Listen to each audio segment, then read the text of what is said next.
Os filhos de Loki. Loki era bonito e tinha plena consciência disso.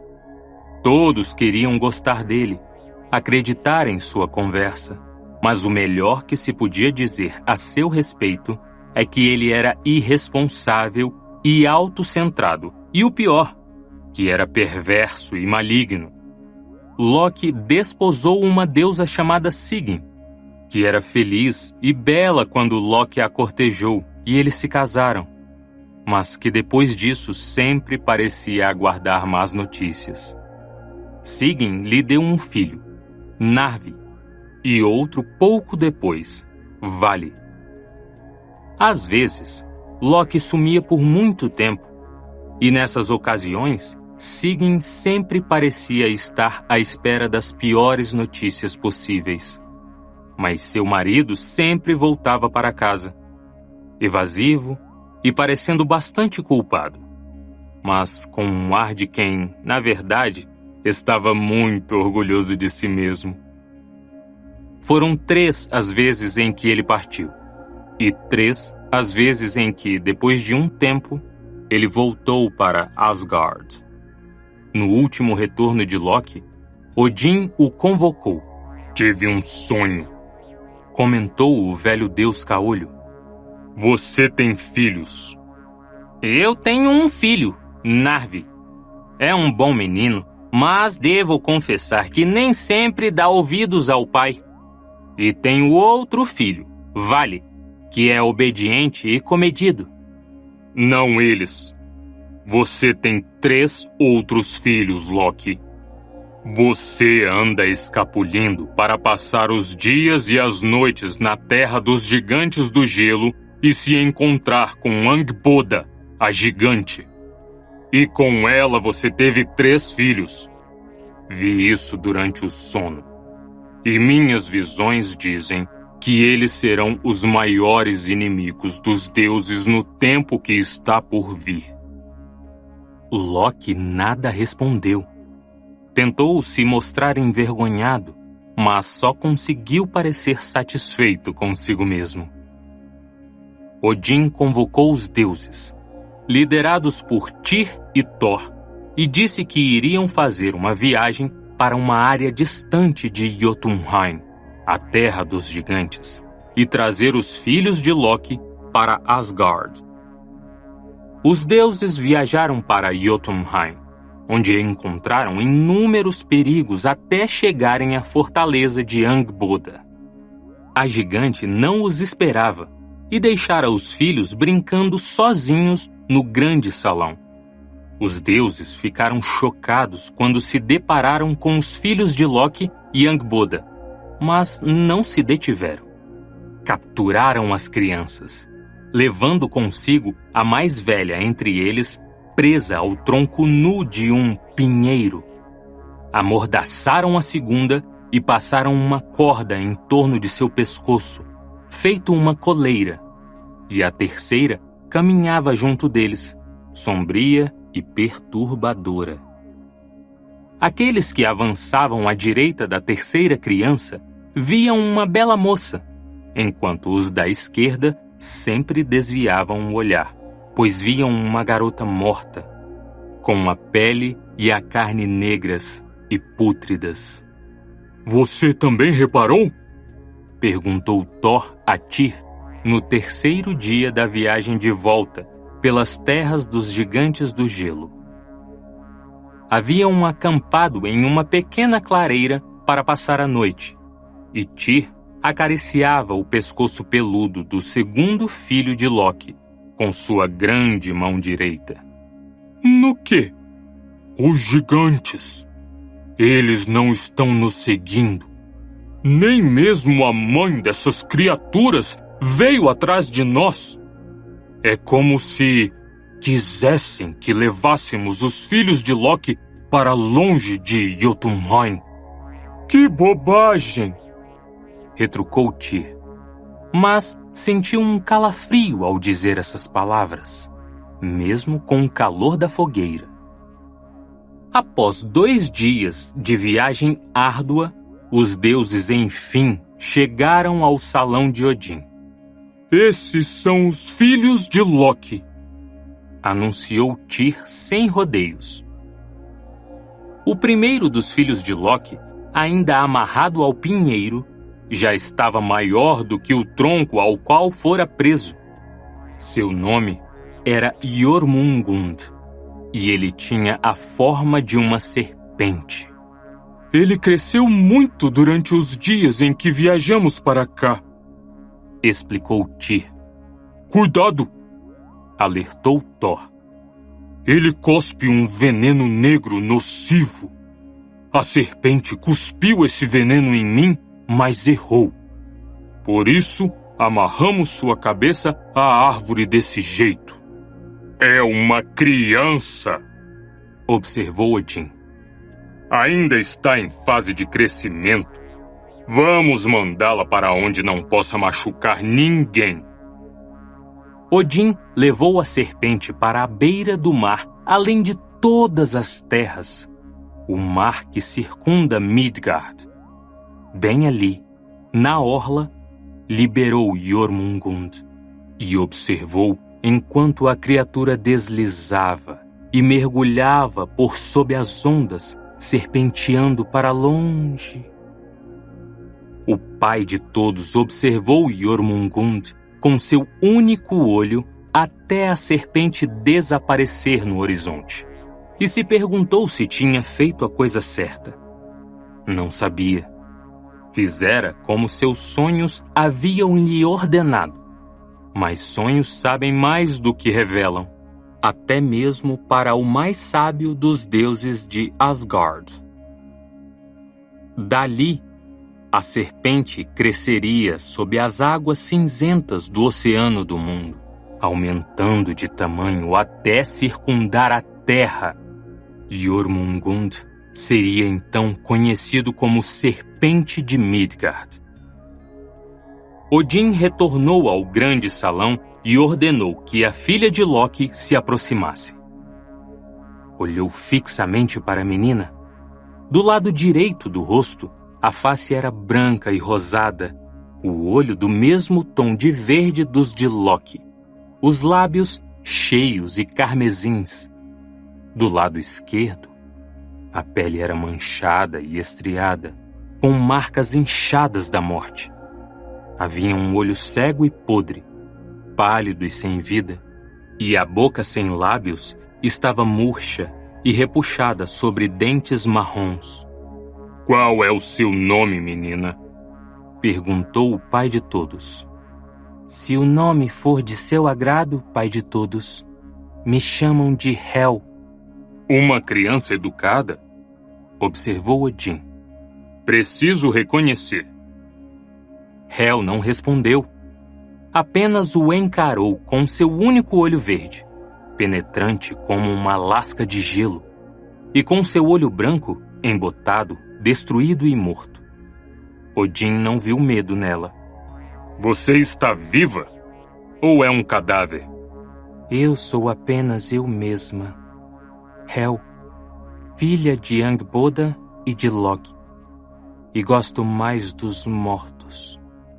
São mais simples e falam comigo com deferência. Os vivos me olham com repulsa. Odin contemplou a garota. Então se lembrou dos sonhos e disse: Esta criança governará o lugar mais profundo de todos os lugares sombrios e governará os mortos de todos os 9 mundos. Ela será a rainha das almas miseráveis que morrem de mortes indignas, de doença ou velhice, de acidentes ou no parto. Guerreiros mortos em batalha sempre virão para nós, para Valhalla. Mas os que morrem outras mortes serão seus súditos, para servi-la na escuridão. Pela primeira vez, desde que fora tirada da mãe, a jovem Hel abriu um sorriso com sua meia boca. Odin levou Hel para o submundo, para um mundo sem luz, e lhe mostrou o salão imenso no qual ela receberia seus súditos. Então, ficou olhando enquanto ela nomeava suas posses. Chamarei meu prato de fome, anunciou a jovem. Então pegou uma faca. A esta faca dou o nome de inanição, e minha cama é preocupação. Com isso, estava resolvido o problema de 2 dos filhos de Loki com Angboda. Um habitava o oceano, outra a escuridão sob a terra. Mas o que fazer com o terceiro? Quando trouxeram o terceiro e menor dos filhos de Loki para Asgard, ele era um filhote, e Tyr acariciou seu pescoço e sua cabeça, e brincou com ele depois de remover a mordaça. Era um filhote de lobo mesclado de cinza e preto, com olhos cor de âmbar escuro. O filhote comia carne crua, mas falava como um homem, usando a língua dos homens e dos deuses, e era orgulhoso.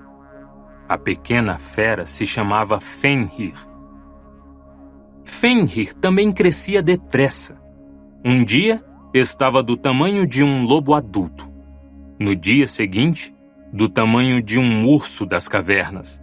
Então ficou do tamanho de um grande alce. Os deuses ficaram intimidados. Todos menos Tyr, que ainda brincava e se divertia com Fenrir, e sozinho alimentava o lobo com carne todos os dias. E a cada dia, a fera comia mais que no anterior, e a cada dia, Fenrir crescia e se tornava mais forte e feroz. Era com maus presságios que Odin via a criança lobo crescer, pois em seus sonhos, Fenrir estava presente no fim de tudo. E as últimas coisas que Odin vira em muitos sonhos sobre o futuro eram os olhos cor de topázio e os dentes brancos e afiados do lobo. Os deuses se reuniram no conselho, e nessa reunião decidiram que acorrentariam Fenrir. Forjaram correntes e algemas pesadas nas forjas dos deuses e levaram os grilhões até Fenrir. "Olhe, Fenrir!" disseram os deuses, como se sugerissem uma nova brincadeira. "Você cresceu tão rápido! É hora de testar a sua força. Trouxemos as algemas e a corrente mais fortes que existem. Acha que consegue rompê-las?" "Acho que sim", respondeu o lobo Fenrir. "Podem me prender." Os deuses envolveram a enorme corrente em torno do lobo e algemaram suas patas. Fenrir esperou imóvel. Os deuses trocaram sorrisos enquanto acorrentavam o lobo enorme. "Agora!" gritou Thor. Fenrir fez força, contraindo os músculos das patas, e os elos da corrente arrebentaram como gravetos secos. O grande lobo uivou para a lua, um uivo de triunfo e alegria. "Rompi suas correntes", anunciou. "Nunca se esqueçam disso." "Não vamos esquecer!" responderam os deuses. No dia seguinte, Tyr foi levar a carne do lobo. "Eu rompi as amarras", comentou Fenrir. "Foi fácil." "É verdade", concordou Tyr. "Acha que vão me testar outra vez? Eu cresço e fico mais forte a cada dia." "Vão testar sua força novamente. Posso apostar minha mão direita nisso", respondeu Tyr. O lobo ainda estava crescendo, e os deuses ocupavam a ferraria, forjando uma nova corrente. Um homem normal não poderia erguer nenhum único elo de tão pesados que eram. O metal da corrente era o mais forte que os deuses tinham conseguido encontrar. Ferro da terra misturado com ferro que caíra do céu. Chamaram a corrente de Drome, os deuses levaram Drome até onde Fenrir dormia. O lobo abriu os olhos. De novo? Perguntou. Se você conseguir escapar desta corrente, será condecorado, e sua força será conhecida em todos os mundos. Conquistará a glória. Se correntes como estas não puderem detê-lo, é porque sua força é maior que a de qualquer deus ou gigante. Ouvindo isso, Fenrir assentiu e examinou a corrente chamada Drome, que era maior que todas as correntes que já existiram, com elos mais fortes que o mais forte dos elos. Não há glória sem risco, afirmou o lobo após alguns momentos. Acho que posso romper essa corrente. Podem me prender. Os deuses o acorrentaram. O grande lobo se esticou e fez força, mas a corrente resistiu. Os deuses se entreolharam, e havia uma faísca de triunfo brilhando em seus olhos. Então, o grande lobo começou a se retorcer, a se revirar, a debater as patas e a tensionar cada músculo e tendão. Seus olhos brilhavam, seus dentes reluziam, sua boca espumava. Ele rosnava enquanto se retorcia, lutava com toda a força. Os deuses recuaram por instinto, e ainda bem que fizeram isso, porque um elo rachou e a corrente se quebrou com tamanha violência que os pedaços foram lançados longe. Muitos anos depois, os deuses ainda encontrariam fragmentos dos elos estilhaçados, cravados nos troncos das árvores ou nas encostas das montanhas. Viva! Urrou Fenrir, uivando, celebrando sua vitória como lobo e como homem. Ele percebeu que os deuses que haviam assistido ao desafio não pareceram alegres com sua vitória. Nem mesmo Tyr. Fenrir, filho de Loki, refletiu sobre isso e sobre outras questões. E o lobo crescia, maior e mais faminto a cada dia. Odin remoeu os fatos, pensou e refletiu. Tinha tanto a sabedoria do poço de Mimir quanto a sabedoria que adquiriu ao se enforcar na árvore do mundo, sacrificando a si próprio. Por fim, decidiu convocar Skirnir, o elfo da luz, mensageiro de Frey, e descreveu a corrente chamada Gleipnir. Skirnir montou em seu cavalo e atravessou a ponte arco-íris até Svartalfheim, levando instruções para os anões forjarem uma corrente como nenhum dos mundos viu igual. Os anões ouviram a descrição de Skirnir, estremeceram e deram seu preço. O elfo concordou, como tinha sido instruído por Odin, embora o preço fosse alto. Os anões reuniram os ingredientes necessários para fazer Gleipnir. Eis as 6 coisas que os anões reuniram. A primeira foi o som dos passos de um gato. A segunda, a barba de uma mulher. A terceira, as raízes de uma montanha. Para o quarto ingrediente, os tendões de um urso. O quinto foi o fôlego de um peixe. E o sexto e último, a saliva de um pássaro. Usaram cada um desses ingredientes para forjar Gleipnir. Nem precisa me dizer que nunca viu esse tipo de coisa no mundo. Claro que não viu. Os anões usaram tudo na forja. Quando terminaram o trabalho, os anões entregaram a Skirnir uma caixa de madeira. Seu conteúdo parecia uma longa fita de seda, macia e delicada ao toque. Era quase transparente e tão leve quanto uma pluma. Skirnir cavalgou de volta para Asgard com a caixa. Chegou tarde da noite, depois que o sol já havia se posto. Mostrou aos deuses o que trouxera da oficina dos anões, e todos ficaram impressionados com o que viram. Os deuses se dirigiram às margens do Lago Negro e gritaram por Fenrir. O lobo veio correndo, como um cão ao ser chamado, e os deuses ficaram impressionados com seu tamanho e poder. O que aconteceu? Perguntou o lobo. Conseguimos pôr as mãos nas amarras mais fortes que existem. Responderam. Nem você vai conseguir rompê-las. O lobo se inflou de vaidade e respondeu orgulhoso. Consigo romper qualquer corrente.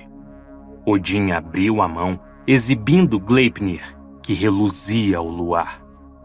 É isso? Desdenhou o lobo. Isso não é nada. Os deuses puxaram Gleipnir, mostrando como era resistente. Não conseguimos rompê-la, disseram. O lobo estreitou os olhos e observou o trapo de seda, que reluzia como uma trilha de lesma, ou o luar nas ondas. Então deu as costas desinteressado. Não! Tragam correntes de verdade, algemas de verdade, pesadas e grandes, para que eu possa mostrar minha força. Esta é Gleipnir, explicou Odin. É mais forte que qualquer algema ou corrente. Está com medo, lobo Fenrir? Medo? Claro que não. Mas o que eu ganharia rompendo uma fita fina como essa? Acha que me trará fama e renome? Que vão se reunir e dizer: ouviram falar de como Fenrir, o lobo, é forte? Ele é tão poderoso que rompeu uma fita de seda. Romper Gleipnir não me trará glória. Você está com medo, constatou Odin. A grande fera farejou o ar. Sinto o cheiro de traição e trapaça, anunciou o lobo. Seus olhos cor de âmbar brilhavam ao luar. E mesmo acreditando que essa tal Gleipnir seja apenas uma fita de seda, não consentirei em ser amarrado por ela. Não? Você que rompeu as maiores e mais fortes correntes que já existiram? Está com medo desta fita? Indagou Thor. Não tenho medo de nada, rosnou o lobo. São vocês, criaturinhas, que estão com medo de mim. Odin coçou a barba. Você não é burro, Fenrir. Não há traição entre nós. Mas entendo sua relutância. Só um guerreiro corajoso consentiria em ser amarrado por correntes que não pode romper. Eu lhe garanto, como pai dos deuses, que se você não conseguir romper uma fita como esta, que é, como você diz, uma fita de seda, nós, deuses, não teremos mais razão para temê-lo. E por isso o libertaremos e o deixaremos seguir seu caminho. O lobo soltou um longo rosnado. Você mente, pai de todos. Mente com a mesma facilidade que respira. Não acredito que vou ser libertado se me amarrarem com correntes das quais não posso escapar. Acho que você vai me deixar aqui. Seu plano é me abandonar e me trair, não é? Não permito que prendam essa amarra em mim. Belas palavras e muito corajosas, retrucou Odin. Palavras ditas para encobrir o medo de ser exposto como o covarde que é lobo Fenrir. Você está com medo de ser amarrado com esta fita de seda. Não há necessidade de maiores explicações. A língua do lobo pendeu da boca e ele riu, mostrando os dentes afiados, cada um do tamanho do braço de um homem. Em vez de questionar minha coragem, Eu o desafio a provar que não há nenhuma trapaça. Aceito ser amarrado se um de vocês se dispuser a colocar a mão na minha boca.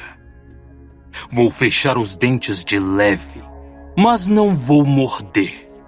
Se não houver traição, abrirei a boca quando tiver escapado da fita, ou quando tiverem me soltado, e a mão permanecerá ilesa. Pronto? Juro que, com a mão na minha boca, vou permitir que vocês me amarrem com a fita. E então, de quem será a mão? Os deuses se entreolharam.